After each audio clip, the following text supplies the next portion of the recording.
జై శ్రీరామ్ మిత్రులారా, నేను ఈరోజు మన హిందువులు రకరకాల తీర్థయాత్రలు వెళ్తుంటారు కదా. తిరుపతి, కాశీ, ప్రయాగ, గోకర్ణము, లేకపోతే అలంపురము, అహోబిలము, షిర్ది, ఇంకా చాలా చాలా ఉన్నాయి కదా. ఇటువంటి పుణ్యక్షేత్రాలకు పోయే వాళ్ళది ఎట్లా వాళ్ళు ప్రవర్తిస్తారు వాళ్ళ నిజ జీవితంలో అనేది కొద్దిగా చర్చించుకుందాం ఈరోజు.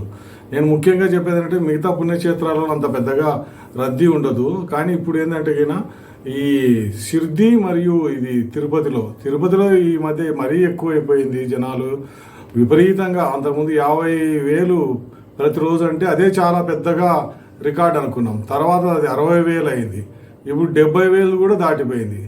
జనాలు ఎట్లున్నారంటే మన ప్రజలు తోసుకొని పోతున్నారు. రైల్లో విపరీతంగా రద్దీ, బస్సులలో విపరీతంగా రద్దీ.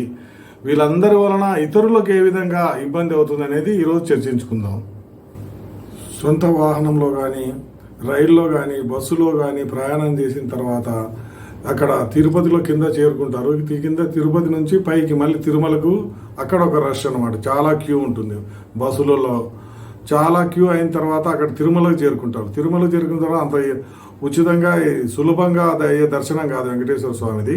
చాలామంది అక్కడ పోతున్నారు. చెప్పాను కదా, 60,000 70,000 మంది. అంటే నేను ముందు వెళ్ళాలని చెప్పి చాలామంది పరిగెత్తుంటారు.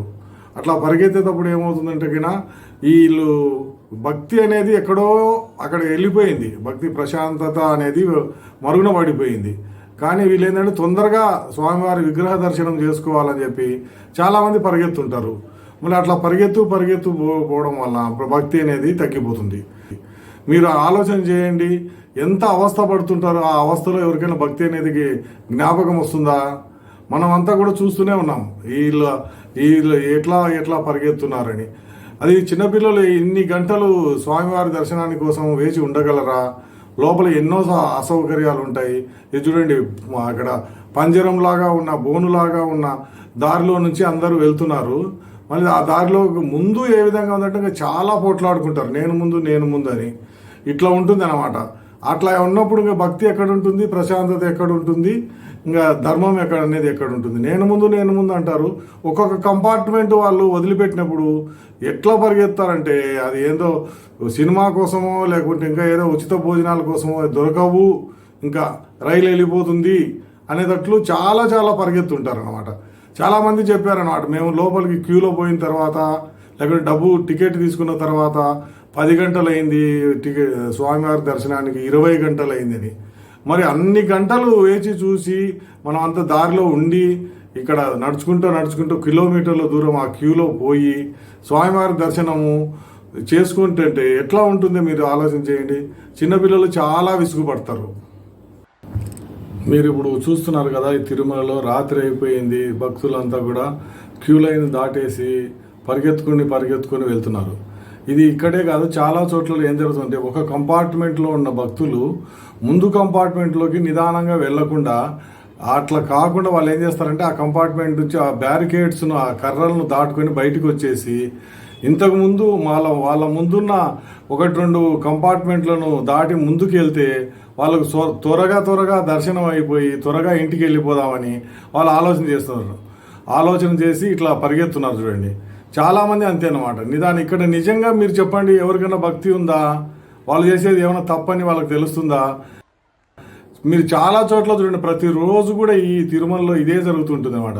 ముందుండే కంపార్ట్మెంట్ కన్నా వాళ్ళు ఇంకా ముందుకు వెళ్ళాలి. 2-3 కంపార్ట్మెంట్, 2-3 వరుసలను దాటి ముందుకు వెళ్తే ఒక అర్ధగంట అన్నా ముందుకు వెళ్ళిపోయి ఏం చేస్తాము? అది ఇక్కడ రావడం ఎందుకు మరి? అటువంటిప్పుడు తెలుసు వాళ్ళకు 70,000 మంది అంటే ఎన్ని గంటలు వాళ్ళు వేచి ఉండాలి అనేది ముందే తెలుసుకోవాలి. తెలుసుకున్న తర్వాతనే మనం వెళ్ళాలి. అట్లా కాదు, మనం త్వరగా మిగతా వాళ్ళని అందరినీ కూడా బీట్ చేసి, మిగతా వాళ్ళని అందరినీ కూడా దాటేసి ముందుకు వెళ్ళాలి అనుకోవడం చాలా తప్పు. తిరుమలలో ఎప్పుడు ఇదే జరుగుతుంటుంది. తిరుమలకు ఈ మన షిర్డీకి పోయే భక్తుల మనస్తత్వం ఎలా ఉంటుందంటే, వాళ్ళ సొంత డబ్బులతో చాలా తక్కువ మంది వెళ్తారు. ఎక్కువ మంది ఏంటంటే ఈ అక్రమంగా సంపాదించిన డబ్బులతోనే ఎక్కువ వెళ్ళి అక్కడ డబ్బులు వేస్తుంటారు. వీళ్ళు విపరీతంగా ఎప్పుడు ఈ షిర్డీ తిరుపతి, తిరుపతి షిర్డీ ఇట్లా పోతుంటారు కదా. వీళ్ళ వల్ల ఏంటంటే పరీక్షలు రాసే పిల్లలకు కానీ, మిగతా ఉద్యోగస్తులు ఎక్కడైనా పోయే వాళ్ళకు కానీ, ఇంకా మిగతా తీర్థయాత్రలకు పోవాలనుకునే వాళ్ళకు రైలు టికెట్లు దొరకదు, బస్సు అంతా రద్దీ అవుతుంది. ఇంకా వీళ్ళకంతా ప్రయాణం మానుకోవాల్సి వస్తుంది. లేకపోతే కన్నా జనరల్ బోగీలో ప్రయాణం చేయాల్సి వస్తుంది. వీళ్ళు ఏంటంటే 2-3 నెలలు ముందుగానే టికెట్లు బుక్ చేసుకుంటారు కదా వెళ్ళనీకి, అట్లా వెళ్ళిపోతుంటారు అనమాట. నేను చాలా చోట్ల చూశాను. ఇక్కడికి ముంబై రూట్లో ఇది ఉంది కదా షిర్డీ, ఇక్కడ తిరుపతి ఇటు సైడ్ తిరుపతి రోడ్డు రూట్లు మనకు 3 ఉన్నాయి. ఇక్కడ కర్నూలు నుంచి పోతుంటారు, అట్లా విజయవాడ నుంచి, లేకపోతే విజయవాడ పోకుండా ఇట్లా వెళ్తుంటారు. ఇలా ఇన్ని రహదారులు ఉన్నాయి కదా, అన్ని రైళ్ళు వీళ్ళే బుక్ చేసుకుంటారు అనమాట. ఎప్పుడు పోతూనే ఉంటారు. ఇప్పుడు డైలీ 70,000 తిరుపతికి పోయినారంటే ఇంకా మీరు ఆలోచన చేయండి ఎన్ని రైళ్లలో వీళ్ళు పోయింటారు, ఎన్ని బస్సులలో వీళ్ళు నింపింటారు. వీళ్ళకేమో ఎక్కువ డబ్బులు వస్తున్నాయి. చెప్పాను కదా, సంపాదించుకునే డబ్బులు కోట్లు సంపాదించుకుంటున్నారు. ఎట్లా సంపాదించుకున్నారు అనేది ఇంకా అది వాళ్ళే చెప్పాలి, వాళ్ళు చెప్పరు. మనకు చూస్తూనే మనం అప్పుడప్పుడు ఎవరన్నా కూడా వీళ్ళను ఇంట్లో సోదా వాళ్ళు, ఏసీబీ వాళ్ళు కానీ, ఇంకొకరు ఈడీ వాళ్ళు కానీ, ఇంకొకరు ఇన్కమ్ ట్యాక్స్ వాళ్ళు కానీ ఎవరన్నా వాళ్ళను తనిఖీ చేస్తే నోట్ల కట్టలే కోట్లు దొరుకుతున్నాయి. ఇప్పుడు ప్రతిరోజు అట్లా చూస్తూనే ఉన్నాం ఎక్కడో ఒక చోట.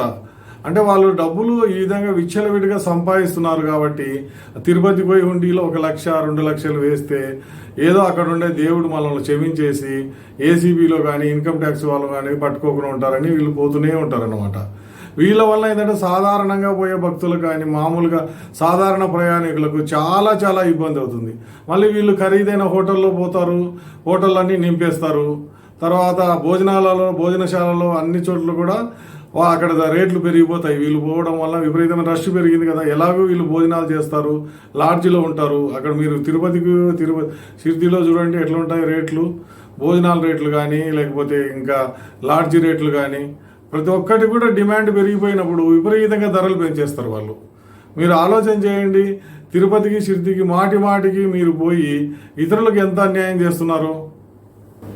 మిత్రులారా, నేను ఈరోజు ముఖ్యంగా చెప్పదలుచుకున్న విషయం ఏంటంటే, ఈ తిరుపతికి షిర్డీకి పోయే భక్తులు విపరీత మనస్తత్వం కలిగి ఉంటారు.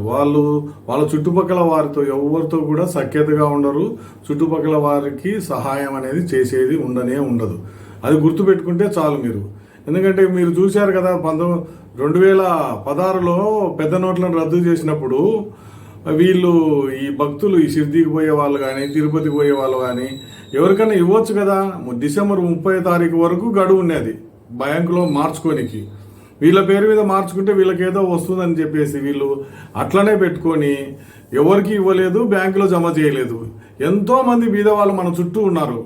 ఇక్కడ ఒక్క తిరుపతి హుండీలోనే వాళ్ళు 50 కోట్ల రూపాయల పైగా నోట్లను, 50 కోట్లు పైగా నోట్లను వాళ్ళు అక్కడ హుండీలో వేశారు. అంటే ఎప్పుడు లాస్ట్ డే డిసెంబర్ 30 తారీఖు అని చెప్పాను కదా, డిసెంబర్ 30 తారీఖు అయిన తర్వాత వేశారు. ఇప్పుడు తిరుపతి నుంచి వాళ్ళ హుండీలు వస్తూనే ఉన్నాయి. పాత నోట్లను పక్కన పెట్టారు, 1500 పక్కన పెట్టి చూస్తే ఇప్పుడు 50 కోట్ల రూపాయలు వరకు వచ్చేసినాయి. 50 కోట్ల రూపాయలు ఒక తిరుపతిలోనే కాదు, చాలా చోట షిర్డీలో కానీ ఇంకో చోట వేరే చోట కూడా కొంతమంది భక్తులు వేశారు. వేసినప్పుడు ఈ 50 కోట్లను వీళ్ళు రిజర్వ్ బ్యాంక్ అడిగారు, మాకు ఈ నోట్లను మార్చుకోనికి విలువ ఇవ్వండి అని, మార్చుకున్న తర్వాత కొత్త నోట్లు ఇవ్వండి అని, లేకపోతే కానీ మా అకౌంట్లో జమ చేయమంటే వాళ్ళు రిజర్వ్ బ్యాంక్ వాళ్ళు ఏమన్నారు, అదంతా జాంతానై మీరు మీ దగ్గర నోట్లను ఉంచుకోకూడదు చట్ట ప్రకారం. మీరు ఏ రిజర్వ్ బ్యాంక్ అయినా తీసుకుపోయి మీ ఖర్చులతో ఇచ్చేసేయండి, మేము తిరిగి ఇచ్చేది, దానికి వాల్యూ ఇచ్చేది మాత్రం లేదు. ఆ నోట్ల విలువకు కొత్త నోట్లు ఇచ్చేది కానీ మీ అకౌంట్లో జమ చేయడం కానీ లేదన్నారు. అంటే ఎంత కఠిన హృదయంలో ఈ తిరుపతికి షిర్డీకి పోయే భక్తులు మీరు ఆలోచన చేయండి. వాళ్ళు ఎప్పుడన్నా కూడా ఏదైనా చిన్న బీద పిల్లలకు ఏదైనా ఫీజులు కట్టాలని కానీ, లేకపోతే ఇంకా ఏదైనా వాళ్ళకి సాయం చేయొచ్చు, ఇంటర్వ్యూ పోయే పిల్లలకు ఏదైనా ఖర్చులు భరించడం కానీ, ఇదంతా ఎవరికైనా వాళ్ళ చుట్టాలకే ఏమనండి, మనకి ఇవ్వాల్సిన పని లేదు, కానీ ఇవ్వలేదు. 50 కోట్ల రూపాయలు గడువు తీరిన తర్వాత వేశారు. మళ్ళీ ఈయన గాలి జనార్దన్ రెడ్డి తిరుపతి, ఆయన కూడా తిరుపతి బాలాజీ భక్తుడే. ఆయన ఏం చేశాడు, 40 కోట్ల రూపాయల పైగా విలువ చేసి వజ్ర కిరీటాన్ని చేశారు. విలువ చేసి అది 40 కోట్ల రూపాయల వజ్ర కిరీటాన్ని స్వామివారికి బహుమతిగా ఇచ్చాడు. మరి అక్కడనే ఆల్రెడీ 12 వజ్ర కిరీటాలు ఉన్నాయి స్వామివారికి. అంటే ఈయన ఎప్పుడు పెడతారు కిరీటాలు? ఈయనకి పెట్టిన కిరీటం ఎవరికి తెలుస్తుంది?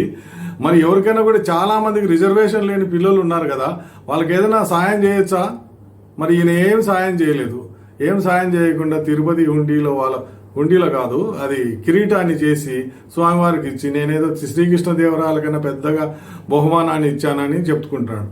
అంటే వీళ్ళ వక్ర బుద్ధి అనేది మనకు బాగా బయటపడింది. మీరు ఆలోచన చేయండి.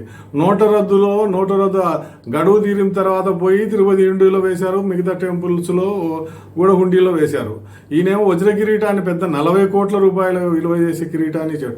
ఎంతమంది పిల్లలకు అవస్థ పడుతున్నారు, వాళ్ళు ఫీజులు కట్టే వాళ్ళు లేక, కొంతమంది ఆత్మహత్య చేసుకున్నారని మనకు తెలుసు. వీళ్ళకి ఏంటంటే రిజర్వేషన్ లేని వాళ్ళకు కొద్దిగా వాళ్ళు సాయం చేయొచ్చు కదా, చేయరు. ఎందుకంటే బుద్ధి అటువంటిది అన్నమాట. వాళ్ళ బుద్ధి మారదు, కానీ తిరుపతికి షిర్డీకి పోతూనే ఉంటారు. నేను చెప్పినంత మాత్రాన ఈ తిరుపతికి పోయే వాళ్ళు కానీ షిర్డీకి పోయే వాళ్ళు కానీ వాళ్ళది నేచర్ అంటే వాళ్ళ ప్రవర్తనను నేను బయట పెట్టినంత మాత్రాన వాళ్ళు మారుతారని నేను అనుకోను. ఎందుకంటే మనకు తెలిసిందే కదా, పుట్టుకతో వచ్చినది ఎలాగో పోతని. చాలామంది అంతేనమాట, వేల రూపాయలు లక్షల రూపాయలు తిరుపతికి షిర్డీకి పోయి ఖర్చు పెడతారు కానీ పక్కన వాళ్ళకు సాయం చేయరు.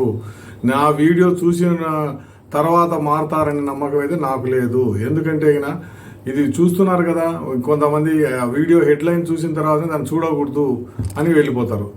ఎవరికో చెప్పారంట, ఎవరో చెప్పారు ఇట్లా ఈ సాయిబాబా ఒకప్పుడు ఈయన మన కులస్తుడే, ఈయన తర్వాత ముస్లింగా మారినాడు, కాబట్టి మనం అంతా కూడా మన కులస్తులంతా కూడా ఈయనను కొలవాలా అని. అందుకని చాలామంది ఆ కులస్తులు ఎక్కువగా సాయిబాబా భక్తులుగానే ఉంటారనమాట. పెద్ద పెద్ద ఫోటోలు ఇంటి ముందు పెట్టుకుంటారు, కటౌట్లు, మేము సాయిబాబా భక్తులము అని ఏదో గొప్పగా చెప్పుకోవాలని. కానీ వాళ్ళ కులపిచ్చి వల్ల ఇతరులకు తెలిసిపోతూనే ఉంటుంది. వాళ్ళ అంటరానితనం పాటిస్తూనే ఉంటారు, ఇతరులను కులస్తులను కలుపుకోరు. ఇంకా వీళ్ళు తిరుపతికి పోయి వాళ్ళు చెప్పాం కదా, ఎక్కువ లంచగొండులే ఎక్కువ ఉంటారు. వాళ్ళు ఎక్కువ లంచాలు సంపాదించేసి అక్రమంగా డబ్బులు సంపాదించేసి తిరుపతి హుండీలో ఏదో కొద్దిగా వేసి ఏదో నాది పాపాన్ని ఎక్కువ ఇన్కమ్ ట్యాక్స్ వాళ్ళు పట్టుకోకూడదు, ఏసీబీ వాళ్ళు పట్టుకోవద్దు, ఇంకొకరు పట్టుకోకూడదు, సిబిఐ వాళ్ళు రైడ్ నా మీద జరగకుండా చూడు స్వామి అని అక్కడ పోయి కోరుకుంటారు. కానీ అది కాదు, మన కర్మ, మన పాపాన్ని మనం ఇక్కడ అనుభవించాల్సి వస్తుంది. చాలామంది ఏంటంటే ఒకరోజు ముందు రిటైర్ అవుతారనగా ఒకరోజు ముందు కూడా వాళ్ళు అరెస్ట్ కావడం జరిగింది. కాబట్టి ఈ పాపం అనేది ఎలా ఉంటుందంటే మనం చేసే పని ఎప్పుడు కూడా మనం ఇక్కడే అనుభవించాల్సి వస్తుంది. అది గుర్తుపెట్టుకోవాలి. తిరుపతికి పోయి నువ్వు రకరకాలుగా ఏదో నేను ఇట్లా పెద్ద లడ్డు తీసుకొచ్చి ఇక్కడ అందరికి ఇచ్చినాను, నా పాపం అంతా అయిపోయింది అనేది లేదు. నువ్వు పాపం అనుభవించాల్సింది, దాని పాప ఫలితాన్ని అనుభవించాల్సిందే. కాబట్టి మీరు మిత్రులారా, మీరు ఆలోచన చేయండి. ఈ విపరీత బుద్ధి ఉన్న భక్తులను కొద్దిగా దూరంగా ఉంచుకుని వాళ్ళ కొద్దిగా జాగ్రత్తగా ఉంటే మంచిది, వాళ్ళు ఎవరెవరు అనేది. నేను తర్వాత ఇంకొక వీడియో మన మిత్రులందరికీ కూడా ఒక విషయమైన ఇంకా చర్చించి విశదీకరించి మీ ముందుకు వస్తాను. అంతవరకు సెలవు. జై హింద్, నమస్తే.